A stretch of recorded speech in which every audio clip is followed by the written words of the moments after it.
Hello friends, welcome to KN channel. మీరు first time visitor అయితే please subscribe my channel. ఎందుకంటే నేను ఏదైనా కానీ న్యూ వీడియో చేసినప్పుడు మీకు అప్డేట్స్ కానీ నోటిఫికేషన్ కానీ కావాలంటే మాత్రం మస్ట్ అండ్ షుడ్ సబ్స్క్రైబ్ అవ్వండి. సో ప్రజెంట్ టాపిక్ వచ్చేసి డీఫ్రాగ్మెంటేషన్. సో మనకి డీఫ్రాగ్మెంటేషన్ అంటే వర్డ్స్లోని టూ మీనింగ్స్ ఉన్నాయి, fragmentation and defragmentation. First fragmentation అంటే ఏంటో తెలుసుకుందాం. జస్ట్ ఫ్రాగ్మెంటేషన్ అంటే ఏం లేదండి, జస్ట్ ఆపరేటింగ్ సిస్టమ్ మనకున్న ఫైల్ని స్పేస్ తక్కువగా ఉన్నప్పుడు కానీ లేకంటే కెపాసిటీ లేనప్పుడు జస్ట్ ఆ ఫైల్ని అడ్జస్ట్మెంట్ చేసి డిఫరెంట్ ప్లేసెస్లో స్టోర్ చేయటాన్ని ఫ్రాగ్మెంటేషన్ అంటారు.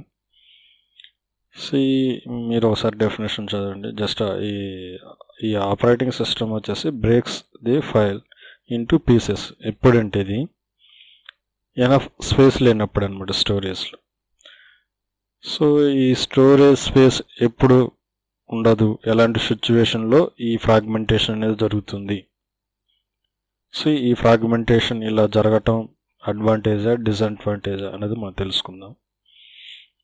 ఇంకా డీఫ్రాగ్మెంటేషన్ అంటే జస్ట్ ఆల్రెడీ ఫ్రాగ్మెంటేషన్ జరిగిన ఫైల్స్, అంటే ఫైల్స్ ఫైల్ డిఫరెంట్ పీసెస్గా బ్రేక్ చేసిన దానికి ఒక ఫైల్ని బ్రేక్ చేస్తుంది కదా ఆపరేటింగ్ సిస్టమ్ డిఫరెంట్ పీసెస్గా. ఆ పీసెస్ని మళ్ళీ రీజాయినింగ్ అంటే రీజాయిన్ చేసి సీక్వెన్స్ ప్రాసెస్లు అనమాట చేయటాన్ని ఏమంటారంటే డీఫ్రాగ్మెంటేషన్ అంటారు.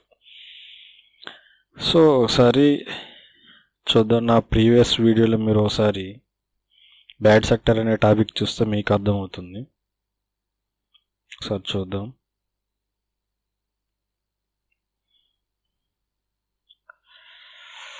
సో ఇక్కడ హార్డ్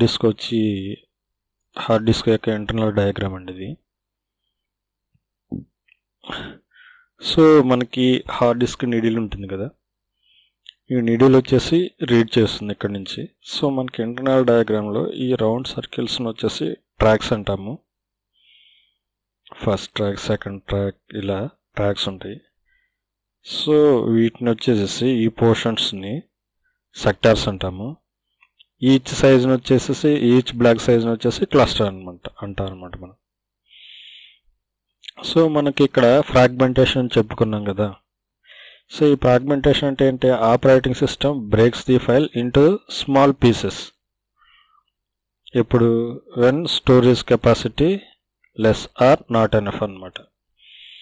సో మనకి స్టోరేజ్ కెపాసిటీ సరిపోనప్పుడు సరిపోనప్పుడు సో ఆ ఫైల్ని బ్రేక్ చేసి స్మాల్ పీసెస్గా స్టోర్ చేస్తుంది అనమాట. సో మనకి ఇక్కడ డిఫరెంట్ కండిషన్స్ ఉంటాయి. ఫర్ ఎగ్జాంపుల్ ఇంతవరకు వచ్చేసేసి ఇప్పుడు నీడిల్ దగ్గర ఉన్న ప్లేస్ తీసుకున్నాం, క్లస్టర్ 1, క్లస్టర్ 2, క్లస్టర్ 3, క్లస్టర్ 4 ఇలా అనుకున్నాం. ఈ 3 ప్లేసెస్లో ఈ 4 ప్లేసెస్లో డేటా ఉంది. కానీ ఇక్కడ ఈ 4th ప్లేస్లో వచ్చేసి ఈ క్లస్టర్ ప్లేస్లో యాక్చువల్గా డిఫాల్ట్ క్లస్టర్ సైజ్ వచ్చేసి 4 KB ఉంటుంది అనమాట. ఈచ్ బ్లాక్ సైజ్ వచ్చేసి ఈ 4 KBలో వచ్చేసి బ్లాక్ సైజు ఒక ఫైల్ ఉంటుంది. ఇక్కడ ఈ 4 KBలో ఆ ఫైల్ సైజ్ వచ్చేసి 2 KB ఉంటుంది. అంటే ఇంకా రిమైనింగ్ స్పేస్ ఎంత ఉంది? 2 KB ఉందన్నమాట. ఇక్కడ ఈ 2 KB ఫైల్ మనం కానీ ఓపెన్ చేస్తుంటే నెక్స్ట్ స్టోర్ అయ్యే ఫైల్ వచ్చేసి ఇక్కడ ఓపెన్ అయింది కాబట్టి దీన్ని డిస్టర్బ్ చేయటం దానికి ఇష్టం ఉండదు కదా, ఫ్రెష్గా చూజ్ చేసుకుంటుంది. సో ఇక్కడ వచ్చేసి స్టోర్ అవుతుంది అనమాట. అంటే ఇక్కడ 2 KB ఫ్రీగా మిగిలిపోయింది. ఇలా డేటా స్టోర్ అవుతూ ఉంటుంది. కానీ ఫైనల్గా వచ్చి డేటా స్టోర్ అవటంకి స్పేస్ ఉండదు. ఇక్కడ ఏ సిచ్యువేషన్ అయితే జరిగింది అలాంటి సిచ్యువేషన్ డిఫరెంట్ ప్లేసెస్లో జరుగుతుంది. కానీ మనం చివరిగా ఫైల్ స్టోర్ చేసుకునేటప్పుడు స్పేస్ లేనప్పుడు ఏం చేస్తుందంటే ఆ ఫైల్ ముక్క చేసి ఇక్కడ ఈ 2 KBలో ఇలాంటి సిచ్యువేషన్ డిఫరెంట్ ఉన్న వేరేది ఇక్కడ 2 KBలో ఇలా ఫైల్ని ఏంటంటే స్టోర్ చేసేస్తుంది. ఏంటి? ఇంకా స్పేస్ లేకపోవటం వల్ల. సో ఇక్కడ 2 KB ఇక్కడ 2 KB మిగిలింది కదా, ఈ 2 KBలో స్టోర్ అయింది ఒక పీసు. తర్వాత వేరేది ఇక్కడ ఇలా ఏంటంటే డిఫరెంట్ ప్లేసెస్లో ఆ ఫైల్ అనేది స్టోర్ అవుతుంది. దీన్ని ఏమంటామంటే ఫ్రాగ్మెంటేషన్. అదే డీఫ్రాగ్మెంటేషన్ అంటే ఏంటంటే ఇక్కడ ఈ ఖాళీలు ఉన్నాయి కదా, ఎక్కడైతే ఖాళీలు ఉన్నాయో ఆ ఖాళీలన్నిటిని ఏంటంటే మూవ్ చేస్తుంది, అంటే అడ్జస్ట్మెంట్ చేసేసేసి ఈ పీసెస్ డిఫరెంట్ ప్లేసెస్లో ఉన్నాయి కదా, ఫస్ట్ పీసెస్ ఇక్కడ రిమైనింగ్ వేరే ఎక్కడెక్కడ ఉన్నాయి కదా, ఆ పీసెస్ని తీసుకొచ్చేసి ఇక్కడ వేస్తుంది అనమాట అడ్జస్ట్మెంట్. అంటే అప్పుడు సీక్వెన్స్లో ఉంటాయి ఆ పీసెస్ అనేది.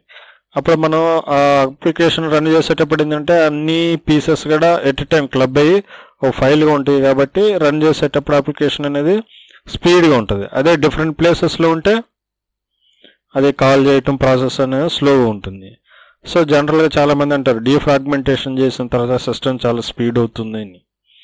ఎందుకు స్పీడ్ అవుతుందంటే ఈ అడ్జస్ట్మెంట్ జరుగుతుంది. ఈ అడ్జస్ట్మెంట్ జరిగినప్పుడు ఈ ఫైల్స్ అనేవి, ఈ ఫ్రాగ్మెంట్ అయిన ఫైల్స్ అన్ని రీజాయిన్ అయ్యి ఒకే ప్లేస్కి వచ్చేస్తాయి అనమాట. దీన్నే డీఫ్రాగ్మెంటేషన్ అని చెప్పి అంటారు అనమాట. సో ఈ డీఫ్రాగ్మెంటేషన్ చేయటం వల్ల ఏంటంటే మనకి ఆ ప్రాసెస్ అనేది స్పీడ్గా వచ్చేస్తుంది అనమాట. ఓకే ఫ్రెండ్స్, మీకు నా వీడియో నచ్చినట్టయితే లైక్ చేయండి, షేర్ చేయండి, కామెంట్ చేయండి.